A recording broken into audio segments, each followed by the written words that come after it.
Thank you so much, Brigadier Williams, for inviting us to your office and to engage with us on Talk Straight, Talk Sustainability, talk about the social initiatives and the environmental initiatives of the company.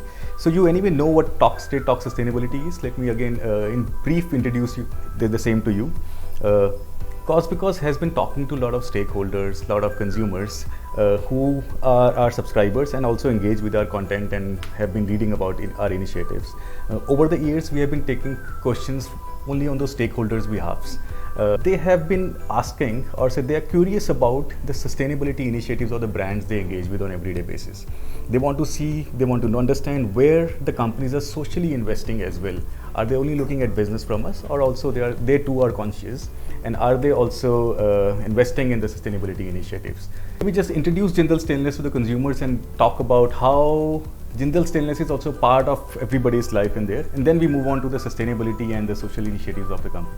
Over to you, sir. Great, thank you very much, Ranjan, for inviting me to this platform of yours, and of course through this platform that you want to communicate, especially the sustainability agenda.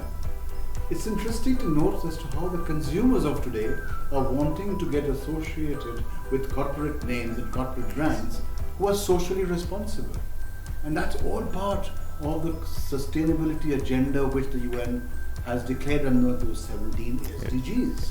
So linking up with that aspect, stainless steel itself is a green product.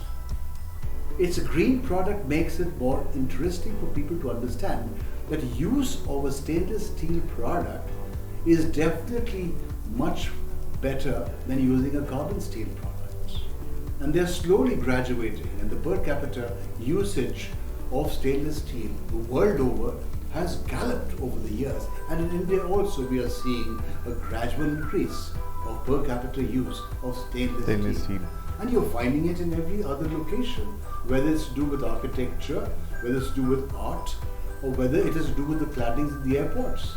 And even the bus shelters are stainless steel. So that is something which I feel has attracted the consumers to understanding more on stainless steel, and especially the various grades of 304 and 305 and other grades that they're coming up with our own R&D, which is improving every stage and trying to, of course, ensure that we have a responsible business. And a responsible business is what attracts responsible customers and consumers. I want to take you back to the green product when you mentioned this is a green product. So when I look at anything like steel or a metal for that matter, I see it's coming from somewhere which is the process itself is not so green. So can you just elaborate on the green product part a bit? See, it's not only the process of creating the stainless steel or creating carbon steel. That's one piece, but this is reusable. True. Carbon steel is not reusable. Stainless steel is reusable. That's what is the important part of stainless steel, besides of course its tenacity and other things that are already built into the metal's properties. Mm-hmm. But this is something which is attracting the consumers of going for the options, whether it's in their home, as far as the kitchens are concerned, as far as the utensils are concerned. And you only have to create what you've seen in Europe and the Western world and even in Australia, that they are wanting to graduate to a stainless steel products. Interesting. Hygienically it is better. And obviously the longevity of stainless steel product is a lifetime. So that's what actually interests consumers of moving and shifting base. And Jindal Stainless Limited group of companies that started in 1970 has expanded by leaps and bounds with the largest stainless steel plant and integrated stainless steel plant in the world in Orissa and Jajpur. That makes it something which in times to come people will realize that using stainless steel as a green product is sustainably sustainable. So it fits into the agenda of the sustainable development goals of the United Nations. Very interesting. So how does a layman or a person or say a common consumer who's just buying steel or who's indirectly buying steel gets to know, is it stainless or it's just the steel? Excellent question, because on the looks of it, you really can't make out. Yes. unless you have the branding. That's exactly the reason why a product brand is important. We make flat sheets, we don't make the end products. But that flat sheet is branded product. And why do some of these high-end stainless steel utensils, high-end stainless steel houseware decor is a branded decor? But they are the one that is the little bit, I would say, the upper strata which got started with using it. Whether it's to do with JSL lifestyle products that you've heard of, and what you're drinking here is again part of the same product of JSL lifestyle. Interesting. Or it's to do with a lot of architecture. This or coaster. Outside, what you see there. This is stainless steel. This is stainless steel. Oh, interesting. And what you're seeing outside in that area that we've got various art and craft work across the country, we are doing that. And through our Jindal Stainless architecture and lifestyle products, we have also reached out to the railways are going for stainless steel coaches. When we talk about water bowsers for the army and for other places, you need stainless steel. The inner galvanizing is all stainless steel for the water. So it's a container, and if you take it at the consumer level, at the household level, you have these stainless steel jugs. So Steel is it, gets a little rusty. The longevity after 2 years, you do not find, but in stainless steel brand, you last forever. Absolutely. So that's the sustainability part where it comes in, because it's Exactly. not to be replaced or again used Absolutely. again. Yes, that's very interesting. So you're saying the product that we are making, so that part is quite clear now in my head. Yes, it's a green product. Because of its longevity, it becomes sustainable. And there is a gradual shift across industry that we are moving towards stainless steel because they're understanding the significance of it from the sustainability perspective. Coming back towards sustainability again, product that we are making is of course green, it's sustainable, it's out there. What are we doing to make consumers understand the products that they are buying, or say the things that are coming into their households, they're also stainless steel? And also look at the other perspective when it's being delivered to your house. I'll need your general view here, just not from the general product point of view, from a consumer's perspective. When these things are being transported, when these things are being moved through their supply chains, how does a consumer can get to know about those things? Because I'm talking about a consumer who's quite say aware, who's conscious about where its things are coming from. The steel that's at my place or the products that I'm buying, where are they coming from? How much carbon footprint is being going into that? Yeah. Okay, now see, the question that you put up is how does the consumer be aware of the fact that he is using stainless steel and not carbon from steel? the corporate perspective then. From the corporate standpoint. Yeah. And from the corporate standpoint is the responsibility of the corporates to educate and create that kind of an awareness. Yes. Through social media, through print media, through electronic media, and that's something which I think has been lacking in the country for many years. As a result, that distinct difference between even you take a waste paper basket made of stainless steel and a waste paper basket made of carbon steel, there is a difference. But you and me probably will not be able to pick it up because we are not aware. Yeah. But tomorrow, when there is more conscious consumers who are looking at even carbon footprint, what is the mapping of the supply chain is something which is going to create a buy system different from what was yesterday. Yesterday you never had as to how many calories are there and how many carbon that you've got in this and sugar. True. And whatever details were there in a product. Yeah. Today everything is labeled. Right. Even today when you give that kind of a thing to the person who has no idea, it makes no sense. Yeah. He is looking at money. It saves me. Why should I go in for this product? Both look alike. But a guy who knows that this is something which is different, and that's why I have to pay for it. Yeah. And today, when the money bag or money available for circulation is more, especially amongst the younger middle class families, True. that they want to spend and invest into quality products. That's the shift that is taking place. That's the shift that is taking place at the national level. And at the international level, why has carbon steel dipped in terms of per capita usage is because there is a better product. And that's what you are seeing, the clarity and other places when you go around, stainless steel claddings. Right. Easy to maintain. There is no rusting problem, longevity in the product. It gives you a better feel. It gives you something that you are paying for what you paid for. You're using what you paid for. Yeah. Taking a cue from using what you have paid for, let's move on to the social responsibility side of the company. Consumer in fact is a major stakeholder of any company. So when we say let's define a company, it's all the stakeholders and consumers are at the top. That's how the company is. So if I'm sitting in your office, I'm using Jindal Stainless, I am somehow a stakeholder, and my money is somehow reaching out to you, directly or indirectly. I'm also conscious about where is that money being spent. Is there a part of it that goes towards social initiatives to help the communities around, to help the environment around, or probably some other initiatives? So can we talk about the social responsibility side of the company? There will be people who want to know about this. Ranjan, I would like to firstly pause and inform you that there has been an act enacted by the government of India in 2030 in which corporate social responsibility has come in the forefront. And they have also legislated, as everybody knows, of 2% profits. Yes. But in some of the older companies, and I would like to of course name Tata's including, Yes. which is the investment, I won't say spend, investment in corporate social causes, which is called responsibility, is much higher than 2%. True.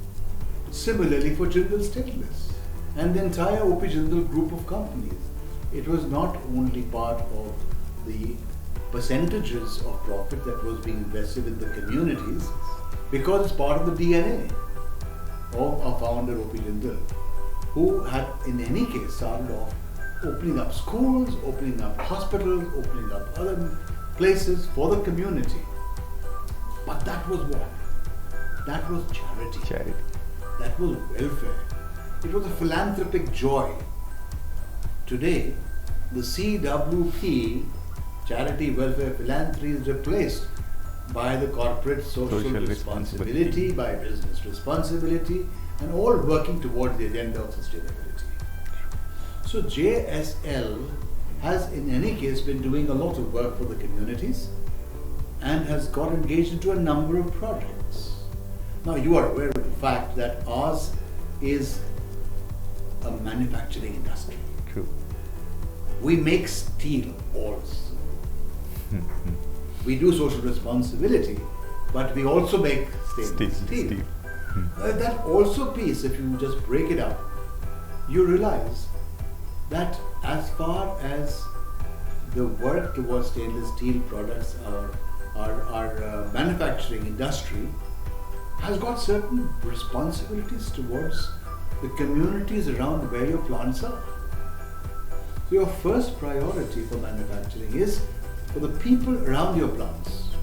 You occupied the land, you opened up a huge factory, you have got in a lot of mine which are close to your factory. There are people who have been displaced. So there is migration which is taking place because the guys down there where you've opened up your factory, they're not skilled adequately to get your plant started. So you get these people from different parts of the country, which in a form is a migration towards that area. So that has a little difference, not only from the standpoint of community relations, but also from the standpoint of culture, from the standpoint of education, psychological impact. So it took some years to build those requisite skills required for your factories amongst the local community. Let's pick up a case from there. So when we started the first factory, it would be like many years ago, manufacturing plant, and you would have gone there, and there must have been little resentment from the communities whose land had been taken away, who would have been looking for a job opportunities there, probably wouldn't have gotten those job opportunities. Do you have a case study from one of your manufacturing sites wherein some community initiatives were activated or some non-governments were brought in there? I mean, if you come to think of it, I'm not going to be talking about 50 years down the line when we started our plant, because that time the environment was different. The state had a lot of say in development. But when, let's take in the recent time, the last 30 years or 25 years, when you started this plant in early 2000s in Jajpur, Orissa, there was a lot of resentment amongst the communities. There was a requirement of them to be employed. And that's exactly what I was alluding to a little while ago, that a responsibility became first around the areas of your plants, that you had responsibility to build various projects for the community so that they can get empowered. Which meant what? Which meant that we didn't know, well, that's required, that's the right thing to do, or this is the right thing to do. So there's a requirement for a baseline survey. When we did a baseline survey, a lot of things cropped up. Education was wanting. There was a problem as far as the empowerment is concerned of women. There was a case study which was required to be done towards even building of government schools and trying to renovate. So there was a team of people. So there was a team of people which was primarily focusing only on the social responsibility and their communication parts. At that stage, I'm the first one to get started when I joined here. Yes. So that was almost about 16 years ago. When we realized there is a requirement of a separate department or division exclusively looking after the corporate social responsibility, wherein people did not know what CSR was all about. We'd already done our survey. We've already got to know which programs we need to do, not because what we thought was required of the community. That's where we make a mismatch completely. That we think the community needs this, and therefore this program needs to be initiated, which is the wrong step. Unless the community comes up with it that we need, these projects in collaboration with them, we get started. You get started. That's exactly why we took on education. That's exactly why we took on healthcare. We integrated health care facilities. We came up with women empowerment schemes. We did a lot about environment sustainability. After all, you are using the rich resources which are close by, whether it's water. If it's water, you've got to not only evaporate it like in your boilers that you've got, but come up with processes where you reheat or reuse. So that was my second question about the environmental sustainability around the area. Yes, that's one piece of the environment. So is the requirement as far as human rights. Right. So I was one of the only companies which carried out a due diligence of business and human rights. How has business impacted the communities? What is the redressal mechanism system available? How are we addressing the mechanism? And I speak for Jindal Stainless Limited Group as part of the OP Jindal Group, but ours is a separate group. Right. So any question which you need to focus on, please focus on JSL. I will not be answering for the other groups or companies of our group, which may have certain challenges. But yes, these are the many challenges based on which we find that over some years the outcomes are very encouraging. And the animosity, as you rightly brought out, that they were so upset when we came up with occupying the land. Today, there is a conversation. Interesting. Today, there is no lockout. One lockout for a company means millions of dollars gone. Quickly tell us a story of some child or some woman from that community that there are so many share. Stories that I can share, but let's take for example one woman who was differently abled. She was on a wheelchair in a remote village near Koithap. Okay, that's Odisha. Odisha. Right. And there, when we opened up this tailoring center, this Silai center, very simple, common kind of an activity which many of us do. True. But we did it with a difference. We did it with a difference because we had used the community space to start off the center, where we skilled the women, and there was this girl, this lady, who was differently abled, very encouraged to come, but it was good 2 kilometers or 1.5 kilometers away from our house. She would come on her wheelchair till the place the road was there. Beyond that, our team used to help, and those other women who were there, they didn't know her because she was from a different village, but they encouraged her.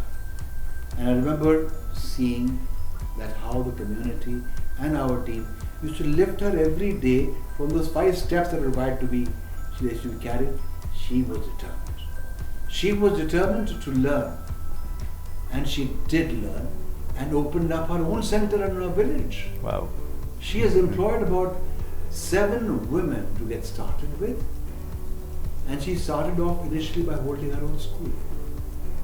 And we helped her in developing various activities around that and help her market the small products. Today she's earning almost 30,000 rupees with about, I think, 8 to 10 ladies under her.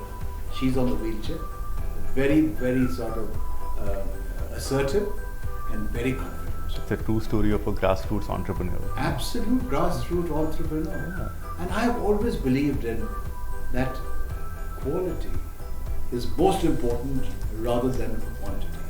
True. So my projects may not have impacted the women or the community in terms of XXX. Numbers. In numbers, my numbers may be very small, but those small numbers give us more joy because you can see that smile on their faces. And I'll give you another story of another remote village. Sure.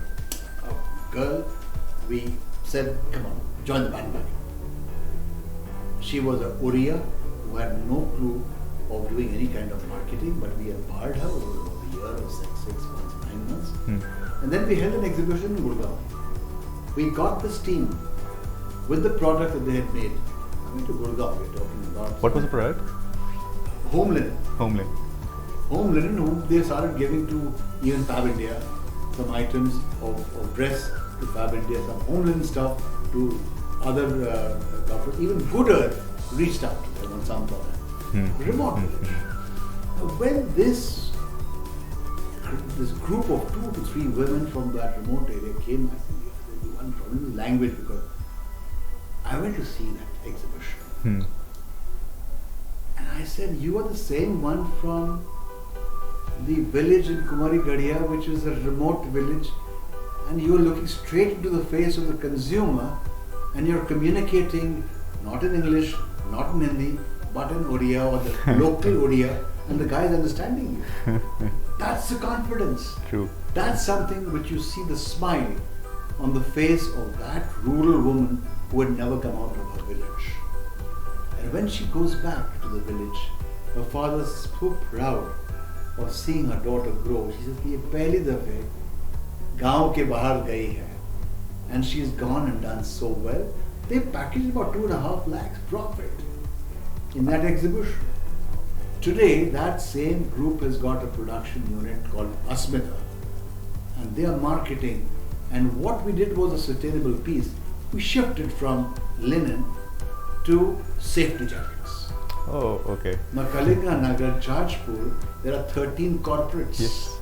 Big plant, everybody needing a safety jacket. So the orders are placed in sustainable body.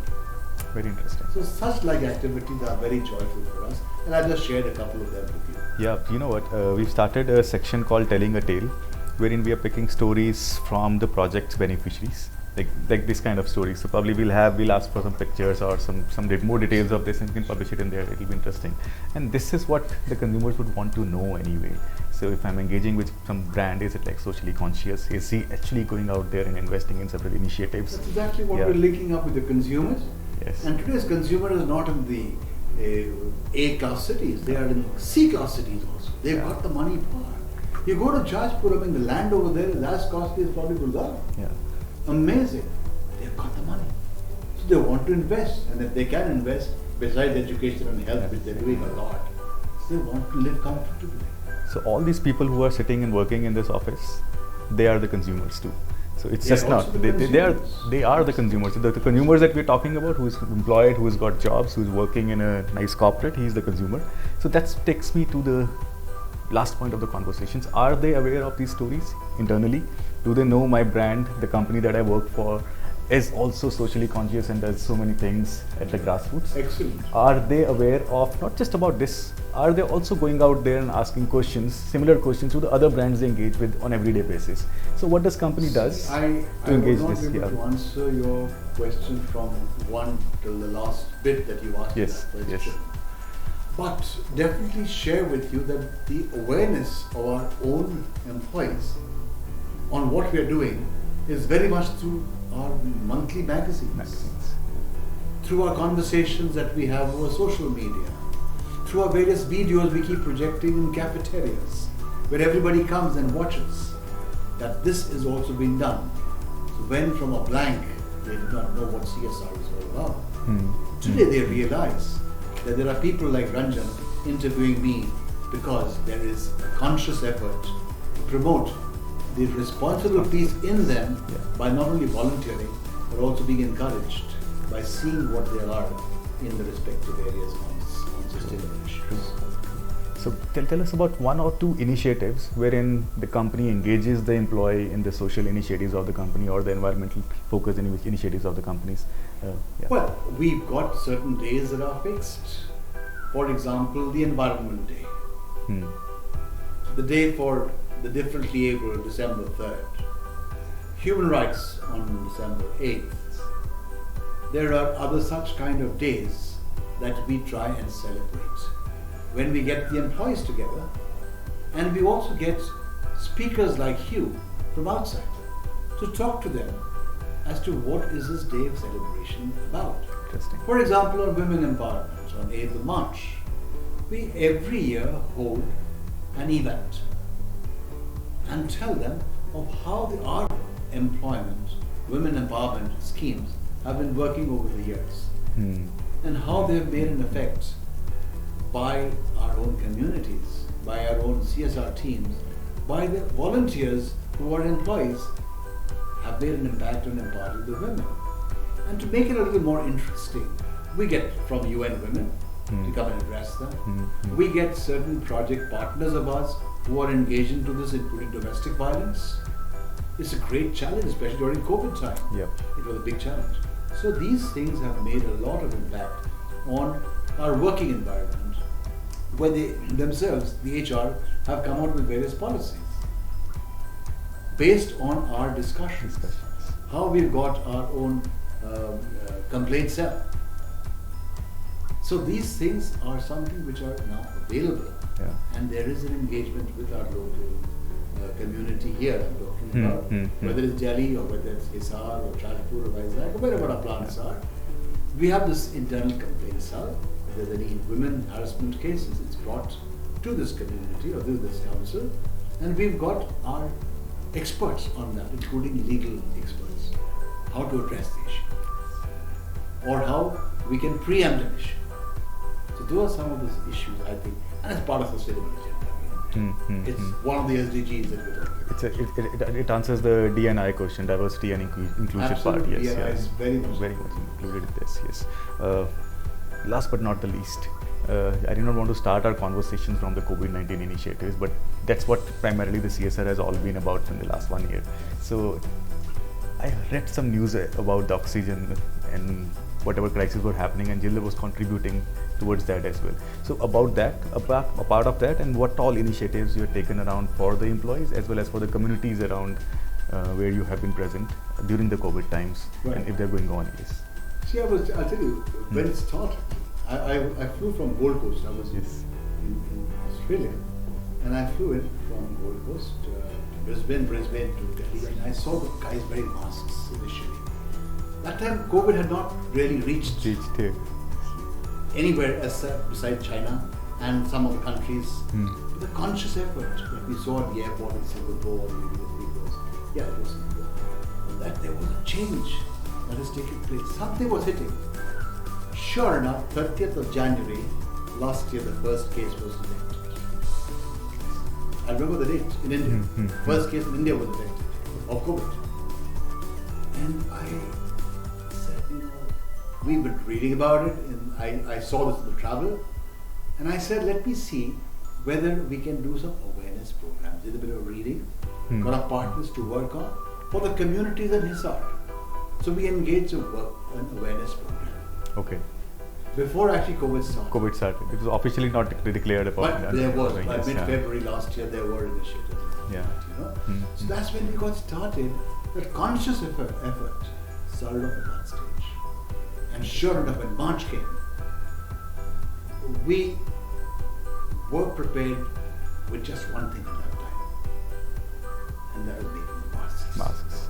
So this Asmita from Orissa made masks and started distributing. The same organization which made safety jackets. Absolutely. They switched on to masks. Then the women who have got their own little satellite centers they were given orders to make masks.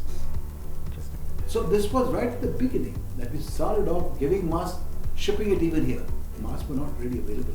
It came around the first week of April when masks in manufacturing in big quantities. But I'm just saying in a small way we had started this. And the second thing was of making sanitizers. So for example, one of our companies, Shalimar, started making sanitizers. So we did that and started distributing. And then we realized that we've got to see how we can do collaboration with the government. Let's take in Delhi, for example, with the Urban Authority. Yeah. The Delhi Urban Authority had opened up kitchens.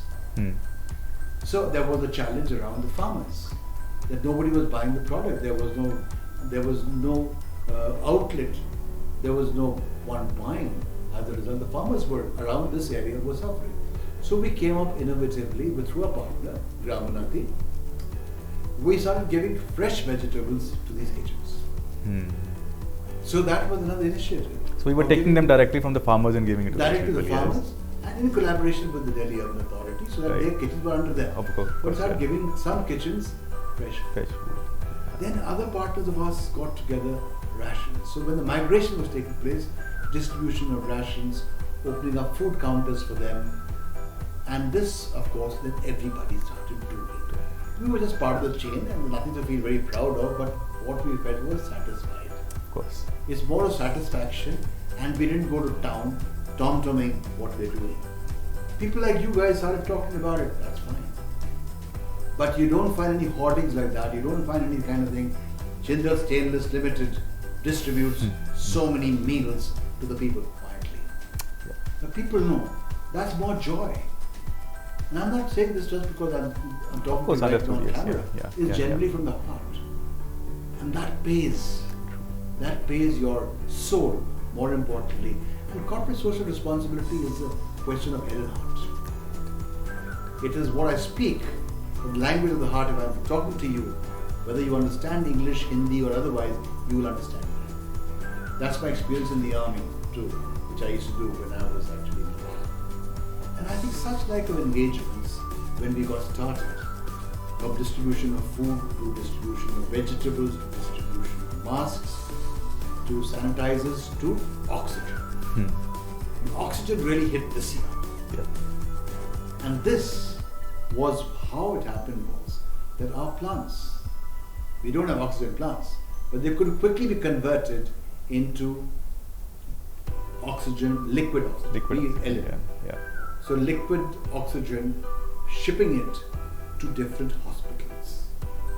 And initially it was around Hisar, and then we started shipping it also to Gurgaon and Delhi NCR.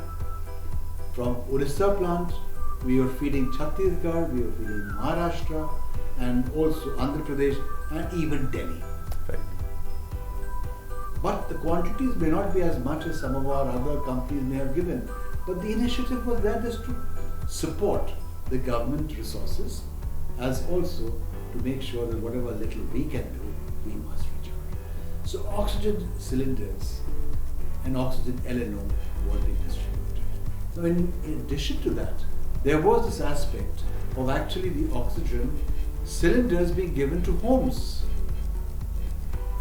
Now I know that we got requests, we need oxygen cylinders, we need oxygen. So our plants had a separate place which was earmarked for individuals in Hisar who would come and collect the cylinders. We had DLF, for example. That was like free of cost, they could just take it. Free of cost. Okay. Absolutely. No. Same thing, DLF requested, they're opening up a facility in Gurgaon. I said, you can send your vehicle. It has to be controlled by the state authority now, because it was a couple of weeks. The state authorities are controlling it. The district authorities are controlling it. They had to be given that these many LNOs or the liquid oxygens had to be shipped to Gurgaon, and they were given permission. They also So that was a time when you actually had to stop manufacturing and start focusing only on creating oxygen for that. Well, the plant didn't stop, but the production reduced from 100 to 50. Which I think is part of corporate social responsibility of the company, just to be the DNA. And the investment in that goes beyond, way beyond 2% what you have been mandated. So I'm saying 2% is okay for those who do not know how to invest, one, and also where to invest. Especially the MSME sector, they have no clue. And there are not only MSME sector, there are many of us who, rather, I told you, would prefer big brand display, by huge hoardings, by huge conferences, by sponsoring various events, showcasing that so-and-so company is doing this. We as a policy do not do that as far as competition. Since we're talking straight here, let's talk about several. You mentioned those big hoardings. You mentioned those big checks that go out in there. Is there anything that you would want to say to those people? Because you have been in this space for quite some time, and you are the thought leader in this corporate social responsibility space. So all these people, I wouldn't say any particular people with any particular experience, but there are organizations, there are individuals who are taking these calls and doing this. Any message that you would have for those corporates? See, my message is for corporate social responsibility is it has to come from within you. When we talk about DNA, we really mean it. It has to come from the heart. That you want to do good not because you want to feel good, but it is good for the community, for sustainable living, and they are your customers of tomorrow. They are your consumers. And if you have a relationship like that built, your businesses will do well. True. And if that be so, then the triple bottom line of making sure people, planet, and profits remain in sync. After all, what is the planet for? What is the profit for? It's the first P, people.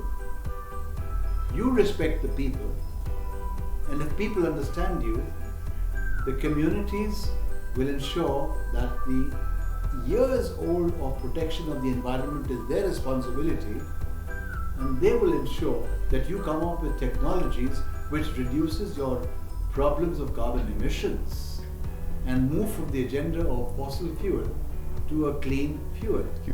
That's what CDM is all about. And if you start doing that, initial investment must be huge, but overall you will find the profits will also be equally huge. We've done very well during COVID crisis. The company's done very well. But it's made sure that the company's social responsibility remains the foci of our profits and our engagement. And I'd like to go a step further. I mean, we've clocked over 6,500 tons of saving of carbon dioxide emissions, CO2 emissions last year, through our various sustainable practices. Whether it was to do with earlier where open furnaces resulting in steam loss have been now converted and captured, and that will be used for heating your other furnaces. Interesting. So all that combined has reduced your carbon footprint. And it's not only plantation drives that everybody does, and I keep challenging, especially over LinkedIn and other places, that we've done a huge 1 million trees have been planted. Great job. What is the longevity? What is the survivability of those plants?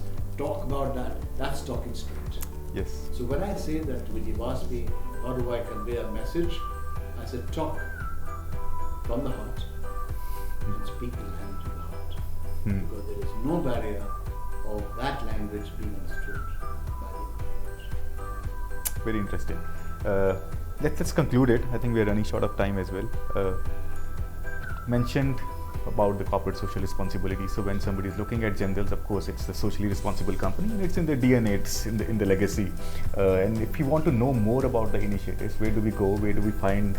What does the company do? Is it on their website? Is it a newsletter that all the stakeholders outside the company can subscribe to?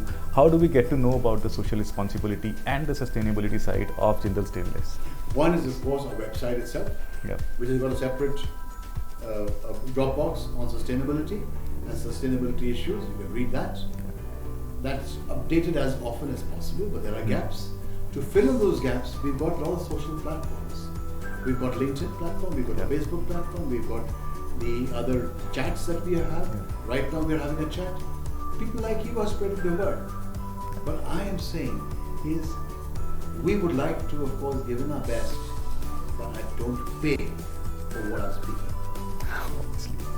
That's something which I got cheesed off even 2 days ago when somebody sent me an award. That, it's an opportunity to pay and and speak at a forum. I said, thank you very much. Very kind of you to have asked me, but keep it to yourself. But you have to somehow support and sustain the conversations that are happening amongst the stakeholders. That also becomes a responsibility of the company to get all the relevant stakeholders. If you've learned something, you got to share that knowledge, those experiences as well. Agree with you. I'm talking to you right now. Yeah.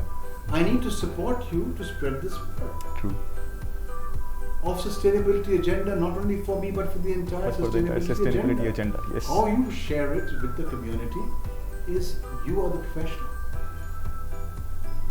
But if I speak about it on a platform that, excuse me, Jindal Stainless Limited is doing A to Z, of course not. I think even the listener says, oh, ye ek aur sunna padega. Be conscious. That's my feeling, and I'm very strong about it. And I'm very happy that Mrs. Deepika Jindal, who is the chairperson of Jindal Stainless Foundation, totally agrees with what I have to say. And it is her vision that I'm trying to just take it forward. Great. Very down to earth, very simplistic. Being at the peak of business, you see her heart is at the soul. And she's not interested in any kind of paid opportunities to speak or to be awarded. Understood. Yes. Very nice. Why don't you conclude it?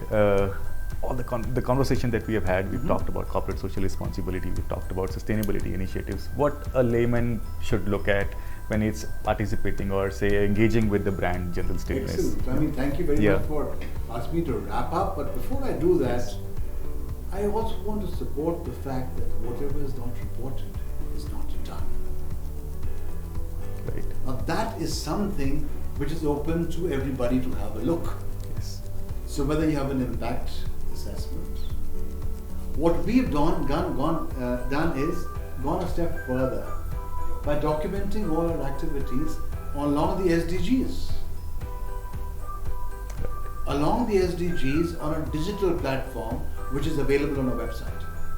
So if you see that education, which areas of education, which indicator of the education has been touched upon, or the environment, which indicator and which sub-indicators have been touched upon are there on our digital platform. That's not CSR, that's all the initiatives of the company together. I'm talking about the CSR. CSR, okay, yes. Which is an initiative of the company. Right. If it's green product, the green sustainable project is part of the sustainability agenda. Right. It's part of the SDG. So you'll find that. And very few companies, again, let me tell you, have gone for this kind of digitization of linking up your activities to the SDGs. Right. And I feel very encouraged because the outcome of the last 2 years of engagement of this has been huge. It's not only you and me who are reading this, it's the world over because it's an open platform. Correct. The investors are having a look at it. Human rights, nobody talks, but it is there. And there's today, one of the major points that there are people looking at is on this very issue of business and human rights. Right. What is that second pillar of respect which the business is supposed to be doing? The first pillar is protect, and third is remedy. So I'm just saying this is all part of various points which have been listed digitally for you to see. And why we're doing this is because, as you said, as a responsible consumer, he is asking you a question: where is your raw material coming from? What are the processes that you're doing along the supply chain? How are you selling off your products? What is your fair price indicator? So what are the wages that you're giving to your employees? And all that is part of the quizzing which a consumer is doing today. True. He's not being thrust upon, he's asking you questions. And based on which, when they realize over various projects that we've undertaken, especially the sustainable agenda projects of carbon reduction carbon dioxide emissions, makes it interesting for the readers, but may not be interesting for the people at the bottom of the pyramid yet. Yes. But you'll be surprised when they look at the bottom of the pyramid, when they have been taught in sustainable farming, for example, that we have engaged in a very major project, they realize how the climate resilient technologies in farming is giving them profits. So That's part of the sustainability agenda. And that's something which even at the bottom of the pyramid, they're not interested in carbon dioxide emissions, but how is the sustainability of the agriculture taking place? How is digital platform for exchange of money saving them the time of waiting at the mandis? How the buyers are buying directly from them? All this is nothing but making sure that the living conditions of the community improves. And that's something which I think he is your consumer of your products. It's not just the sachets which somebody used to make and throw it to the plastic, which has become a mess today. But use stainless steels as an environmental friendly and sustainable product, which you don't have to worry 20 years, 100 years on. And I think that's what I thought of sharing with you how Jindal Stainless Limited group of companies is working towards sustainability agenda and corporate social responsibility. We have a foundation which is being chaired by Chairperson Mrs. Deepika Jindal, who has a very clear vision of where we want to go and where we want to really step into in an inclusive manner, supporting the government initiatives, supporting the community initiatives through our efforts of our company. Thank you so much, Brigadier Williams. Thank you. It was a pleasure talking to you. Thank you. Thank you so much.